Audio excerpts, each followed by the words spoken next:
Nós legal, estamos viu? prestes a começar um momento que é ansiosamente aguardado por todos. Nós estamos para começar aqui no canal E Arte é. Agora, é exatamente um momento que todos aguardam com muita ansiedade, todos aguardam com muita, que é tan, tan, tan, tan. Ai, que lindo. Nós estamos para começar o, o momento gastronômico de A Semana em Revista. E como todos sabem, esse momento gastronômico, ele consolida um programa da série Comendo Bem de Sol a Sol. E hoje nós vamos tratar de um assunto que pouca gente entende como é que funciona. Nem eu sei como é que funciona, mas eu queria que a Adelaide Rego nos explicasse o que significa aquela refeição gorda, aquela refeição suculenta que é servida após o dia dos grandes jantares. Por exemplo, no dia 31 de dezembro, as famílias se reúnem em torno de uma mesa farta. Aí tem peru, aí tem galinha, aí tem pato, tem marreco, tem boi, tem uma comida enorme, né? E parece que as pessoas fazem aquela ceia como se nunca mais fossem comer. E é muita comida, tem porco, tem farinha, farofa, é uma confusão danada. E quando termina a refeição, que a dona da casa olha para a mesa, aí está tudo lá. Hum. Comeram muito pouco. E ela, que não é besta, ela diz: rapaz, para amanhã eu não vou trabalhar. Amanhã eu não vou trabalhar. Aí, quando chega no almoço do dia primeiro, Ah, aí ela vai e desova tudo que não foi consumido no dia 31. A essa refeição costuma receber o nome de RO, que resto de popularmente ontem. significa o resto de ontem. Eu queria que você falasse um pouquinho É sobre o verdade. resto de ontem. Ô, Alexandre, essas grandes festas, normalmente se espera muita gente em casa, né? Por isso que são várias preparações, né? Então, tem o peru, que é o tradicional no Natal, o bacalhau, né? Também no Ano Novo, o bacalhau dizem que não se deve comer. Isso são as pessoas supersticiosas, né? Não se deve comer aves no Ano Novo, porque as aves ciscam para trás. Então, pode significar um É, retrocesso. é. Coitado das aves, né? Ficaram com esse estigma, não é? Então, por exemplo, em vez da ave colocar um porco, entendeu? E o bacalhau, que é sempre bem-vindo, tanto no Natal como no Ano Novo, né? Mas como se espera muita gente, se faz também muita comida. E conclusão, sobra. E no dia seguinte ainda está mais gostoso, porque o tempero apura mais e fica tudo mais gostoso. Então, lógico que ninguém vai descartar uma comida dessa saborosa e se bota para comer no dia seguinte. Aí, se dá vazão, na maioria das vezes, dá o que sobrou. Quer dizer, então, que. E tem algum problema? Problema não, né? Não, tá, a comida é nova, a comida é da véspera, né? Quando ela, uma coisa que eu já comentei aqui, inclusive. Uma vez Ah, eu tenho um grande amigo, né, que eu não vejo já há muito tempo, não vejo o Normando já, sei lá, 30 anos, mas um grande amigo. Ele era um grande sei. amigo, um parceiro meu, e me levou uma vez para comer num restaurante macrobiótico. E lá eu tive a chance de tomar uma sopa de 28 dias. E eu já contei isso aqui. Danos. Já 20, e depois ele me explicou que aquela sopa era que o restaurante ele pegava aquela sopa que tinha sobrado, no dia seguinte recalchutava aquela sopa, botava mais água, botava mais coisa, certo? Então o nome da sopa era alterado e ganhava mais um dia. Então eu tomei com 28 dias. Quem fosse ao restaurante e pedisse no dia seguinte, aquela mesma sopa era servida com o nome de 29 dias. E existe até um campeonato mundial de qual sopa que demora mais tempo aí, né? E eu me lembro que É. eu tomei essa sopa, não sabia que era isso. Se eu soubesse, talvez eu não tivesse tomado, eu não ia me arriscar. Mas não passei mal.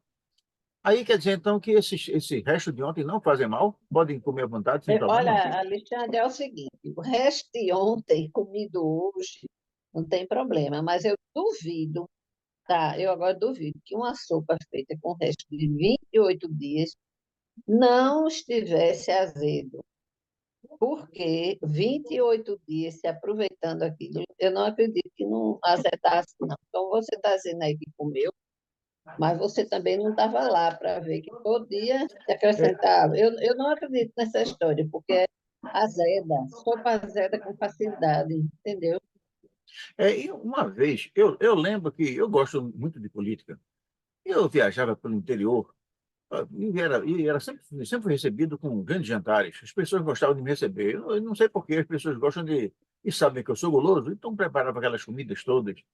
E, e às vezes eu visitava mais de uma família, né? Das duas, três famílias naquela mesma noite. Né? Pessoas que eram amigas, eu visitava para, né, para trocar ideias e eram recebidas naquelas casas. Então, naquela época, eu fui recomendado duas coisas. Primeiro, nunca coma muito, porque você nunca sabe em quantas casas você vai comer. Então, se você Ah, vai numa sim. casa e se empanzina e na casa seguinte não come, você vai ser aquilo é Ah, quase vai que uma ficar ofensa à dona da feio, né? casa. Então, essa foi É a primeira. verdade. E eu aprendi isso, né? No dia seguinte, se no final da noite você ainda estiver com fome, você vai e come alguma coisa, sei lá, vai ao restaurante, vai ao hotel, enfim, alguma coisa. Agora, a segunda coisa é o seguinte: não coma, evite as maioneses. Maionese é um Ah, prato lógico. que faz com aquele gosto, né? Bota aquelas verduras cozidas, bota Mas estraga com aquela facilidade. pasta. Por que estraga? Como é que é isso? As salmonelas? Que negócio é esse? Estraga como? Olha, Alexandre, veja,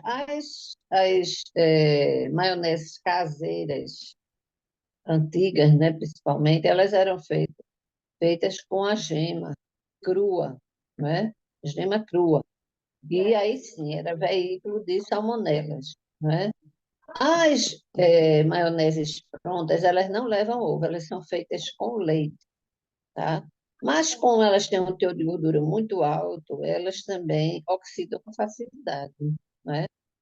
Então, aquela maionese exposta ali, e se ali foi acrescentado o ovo cozido, né?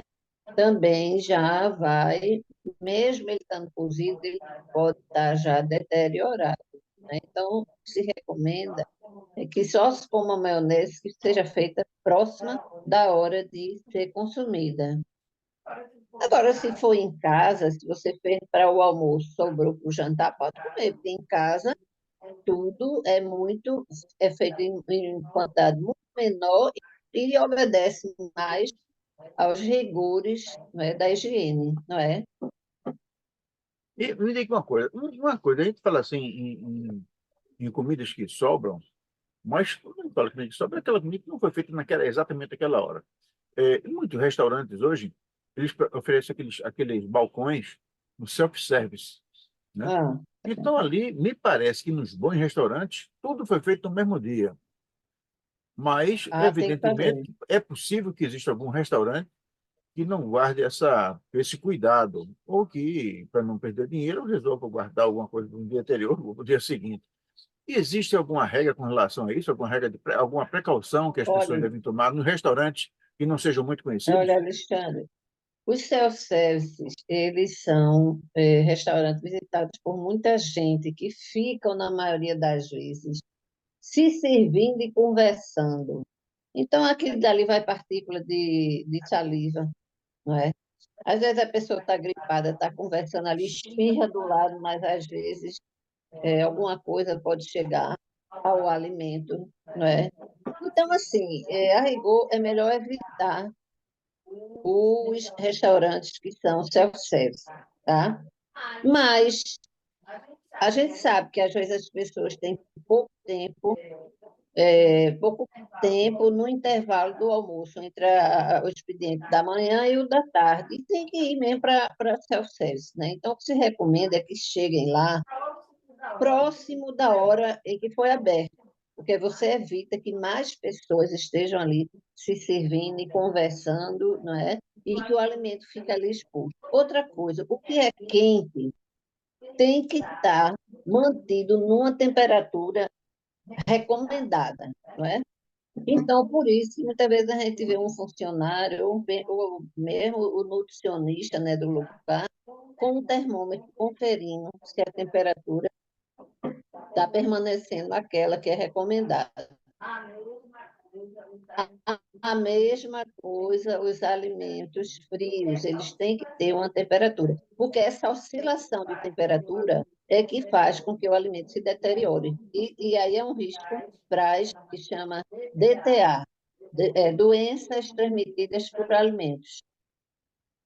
Olha, veja só, quando a gente ouve falar assim que em um casamento muita gente teve dor de barriga, é porque a temperatura não foi mantida de acordo com o que é recomendado. A manipulação dos alimentos também não foi adequada, entendeu? Então, assim, a gente sai de casa e vai para um evento assim, de um casamento, uma coisa muito grande e tudo, mas a gente corre risco, não é?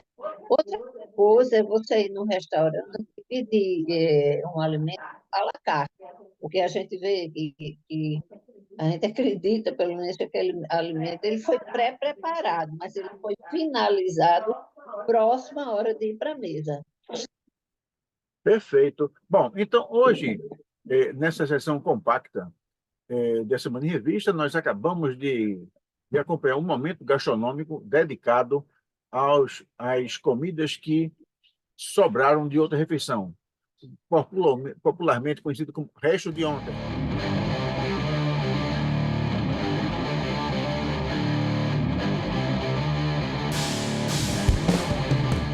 Mas Bom, tudo bem, vamos iniciar o nosso programa de hoje, não e é? vamos começar com o pé direito, vamos começar com o momento gastronômico. Muito bem, Esse momento gastronômico que é sempre aguardado com tanta, com tanta avidez pelo nosso pessoal. certo. Adelaide, hoje nós vamos tratar de um tema que faz algumas papilas gustativas salivarem antes do tempo. Hoje nós vamos tratar das sobremesas. Eu sei, Eita, eu sei que você é uma exímia mexicuca, e como exímia mexicuca, você não sei. Ô, Adelaide, de onde vem esse nome mexicuca? Você sabe? como? De O onde nome vem o quê? Mexicuca, de onde vem esse termo? Ah, Alexandre, eu vou ficar devendo isso, eu não sei dizer Pois não. é, eu não sei se. Bom, como é cuca, eu acho que é um termo que se aplica tem uma aplicação masculina e feminina. Mexe se aplica. Então, eu estou imaginando que Adelaide Rego, que é uma profunda conhecedora das comidas, não só a constituição das comidas, o valor nutritivo, mas também a questão dos sabores, ela eu acho que é uma mestre cuca. Mas se não for, fica sendo pelo menos nesse encontro de hoje, e se É mestre cuca verdade. não se aplicar às mulheres, na próxima semana a gente vai e modifica o tratamento. Mas, Adelaide, Sim. você é reconhecida como sendo uma pessoa que costuma culminar as refeições com verdadeiros obras-primas no que diz respeito à sobremesa. Eu quis falasse um pouco sobre sobremesa, primeiro de um modo geral, e depois a gente vai dar uma mergulhada boa sobre o significado das sobremesas. O Alexandre, o cardápio, né, ele tem três fases, né? A entrada, o prato principal e a sobremesa. A sobremesa é quem coroa a refeição, não é? Então, dependendo do tipo de prato principal que se consumiu, ela vai das mais leves. E quando você come uma sobremesa, um prato principal mais leve, você pode chegar a uma sobremesa mais elaborada, que tenha mais, ou que tenha preparações assim mais densas, vamos dizer, né? Mas você pode ter como sobremesa uma fruta, você pode ter um sorvete, você pode ter uma combinação de torta e sorvete, você pode ter doces de frutas variados, né?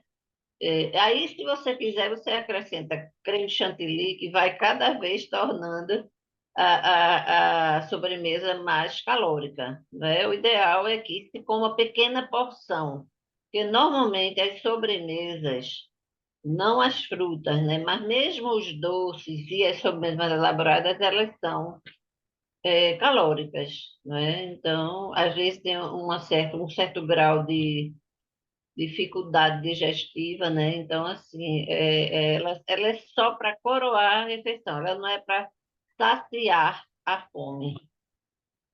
Mas, bom, esse início de programa é bom porque dá chance para que a gente possa falar de outras coisas. Então, você disse que a sobremesa ela não é para saciar, Não, ela é para coroar a refeição. É, É uma espécie assim de dar um gostinho doce àquilo que, é, é. né? Porque normalmente quando se come alguma coisa salgada, sente-se a necessidade de uma coisa doce, não é? E me parece que isso tem até uma explicação fisiológica, não é? Porque Hum. o sal começa, ele dá uma impressão, eu vou dar aqui um de cientista, viu? O sal, ele impressiona as papilas gustativas no sentido e a necessidade de que o fígado produza uma quantidade maior de bile para compensar e fazer O a pressão quê? seja. Que Eu estou teoria da explicando. conspiração é essa, Alexandre? Pelo amor Eu estou de tentando Deus. explicar, estou tentando Conta, explicar. conta, conta, conta. Tá demais aí, viu? Então, pronto. Mas me diga uma coisa. Mas me diga. Aí vai bem. O cara chega, você tá aí, comeu um alto almoço, aquele almoço maravilhoso, pesado, pesadão. Aí chega o garçom, muito gentil, todo garçom é gentil, e pergunta, e para sobremesa? E ele faz, o garçom faz assim, né? Ele faz assim com a mão, né? E para É, sobremesa? Aí oferece, quais são as sobremesas que você. Assim, eu sei que tem todo tipo de doce, todo tipo de. Eu acho que, eu pessoalmente acho que bolo não é sobremesa, né? Mas então, às vezes, aquelas bombinhas com sorvete, eu queria que você falasse, tortas com as chocolate, tudo mais. tortas, como é esse processo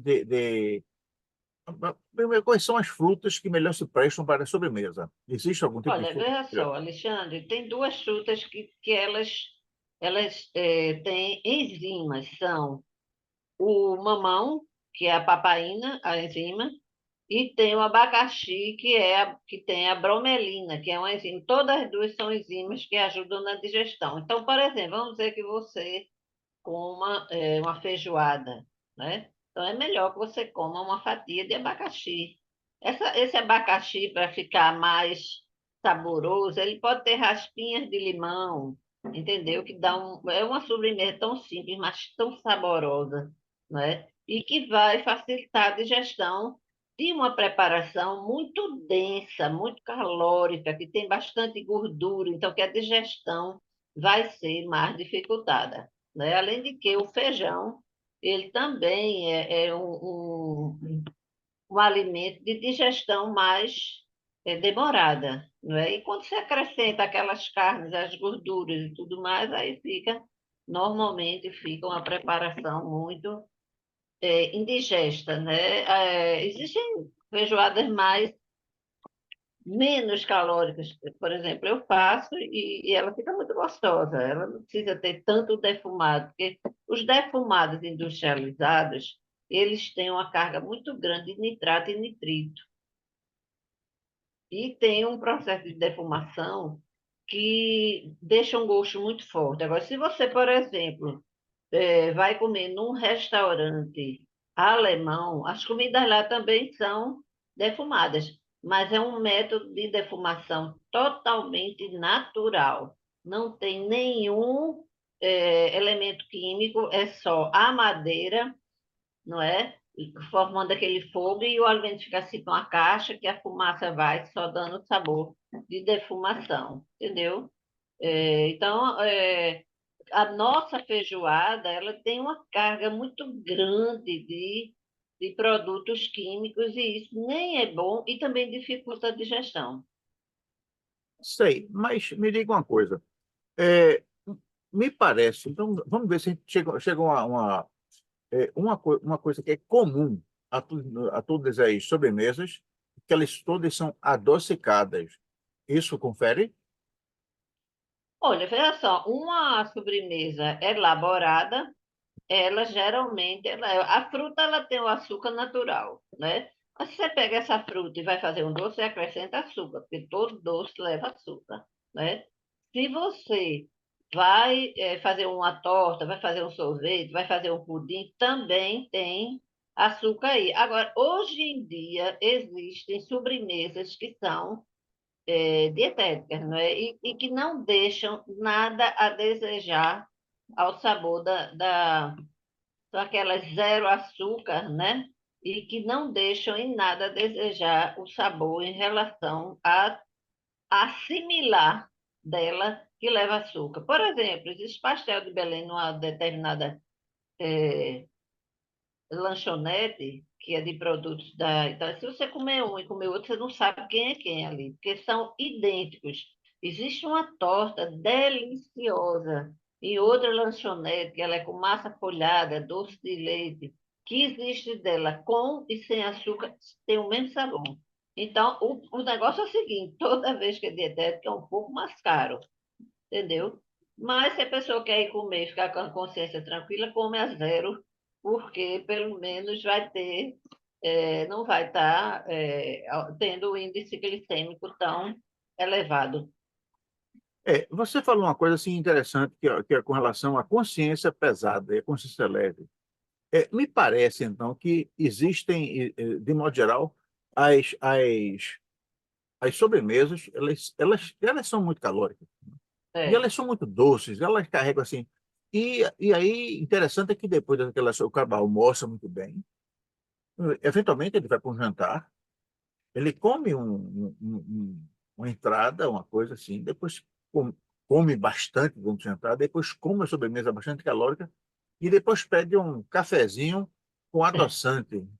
E aquilo diz que aquilo são gotas de hipocrisia. Alguém já disse, já Não falou sobre concordo com isso. isso, não, sabe, Alexandre? Eu não concordo com isso. Por quê?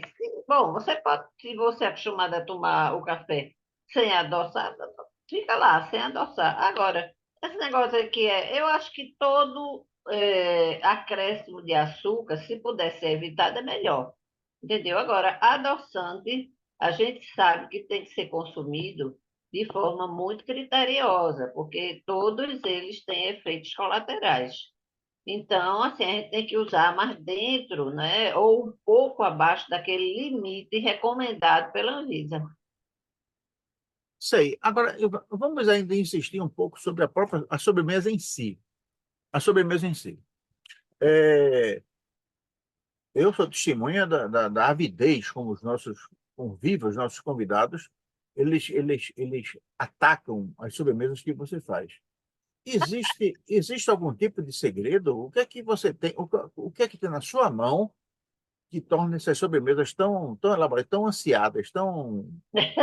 O O que é que. Alexandre, não tem nada, eu não invento nada, né? Eu, muito pelo contrário, eu não costumo criar sobremesas nem preparações. Algumas, muito poucas, eu criei. Eu modifico muito, porque eu acho que podia acrescentar um sabor ali,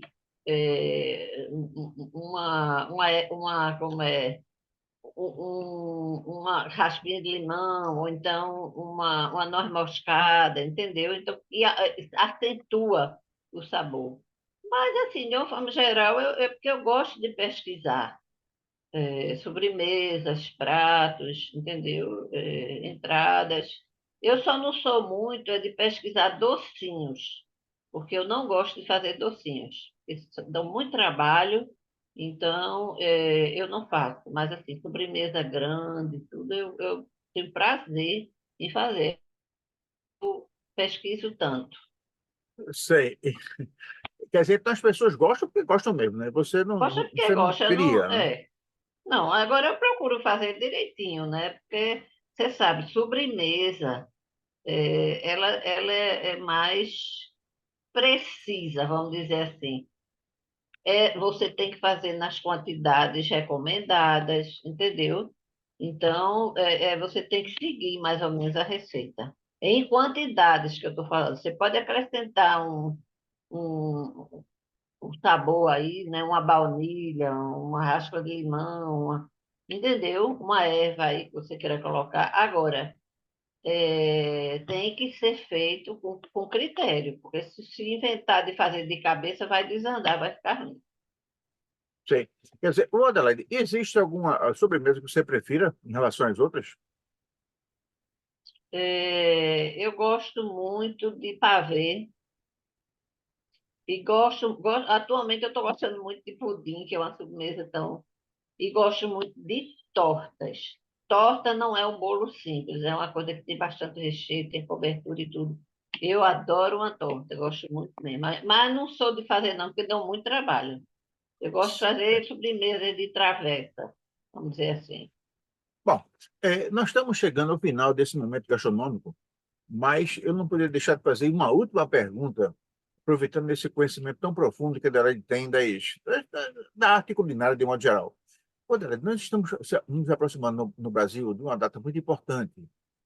Nos próximos dias, segundo alguns, nas próximas semanas, segundo outros, e nos próximos meses, segundo outros ainda, o Brasil vai ter uma grande festa nacional para comemorar a prisão do quadrúpede.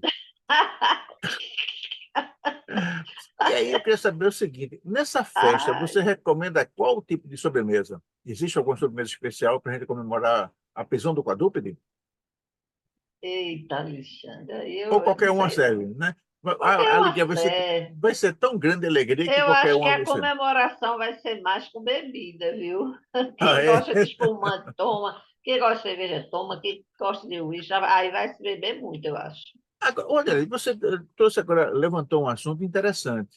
Ah, É, Se fala muito em salgadinho para acompanhar as bebidas.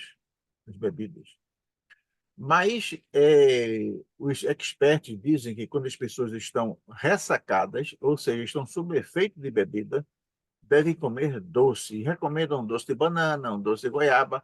Por que mas tem essa? nada a ver, não. Não tem Não isso, tem isso nada a ver, aí não? é fake, não tem nada a É ver, fake. tá? E os É outros fake. ainda, que são os mais Olha, recomendam a uma outra ressaca, cerveja.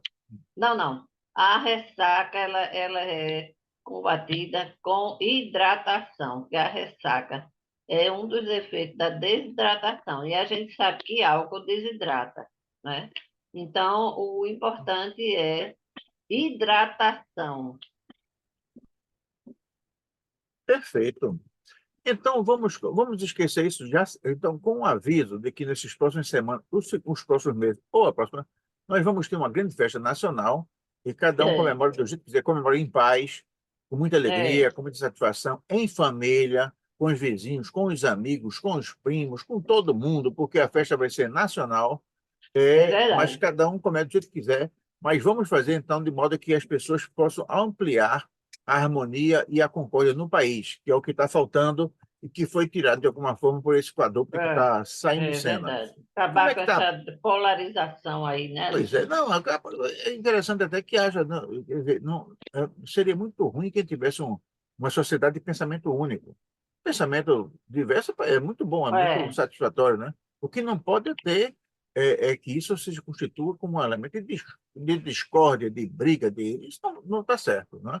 Então, eu falo, verdade. inclusive, com os meus amigos bolsonaristas, que assim que Bolsonaro for preso, eu vou convidá-los a um almoço, faço questão de pagar o almoço, para que a gente possa fazer um recrutamento das pessoas, das famílias e dos amigos, porque a gente pode pensar diferente, mas a gente não pode ser inimigo por conta disso. É, Adelaide, lógico. e a pauta, como é que está?